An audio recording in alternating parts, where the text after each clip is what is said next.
Arturo, despois de Javier Liste, vai seguir falando de estrés. Pasa que Arturo vai falar de estrés por calor, de calidade do aire, de estrés por calor, que son dúas cousas que están a menudo moi ligadas.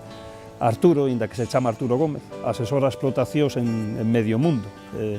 A moita xente lle soará Almarai, que son unha explotación de 25.000 vacas en Arabia Saudí, fai el consultoría ali, fai consultoría en Arabia Saudí, en Qatar, en Sudáfrica, Europa Oriental.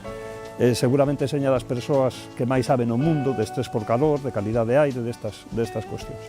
E inda que a moitos gandeiros poda parecerlles un tipo que asesora en Arabia Saudí ou en Qatar, non terá moito que aportar ás explotacións galegas. Arturo é de Villalba, é un tipo de Lugo que está aportando coñecemento en medio mundo. Traballou moitos anos aquí antes de pegar o salto á aventura americana, marchou a Wisconsin, foi profesor ali. É dicir, que inda que seña unha eminencia mundial, eu penso que coñece moi ben a realidade galega e penso que non vir a escoitalo é unha pena tremenda.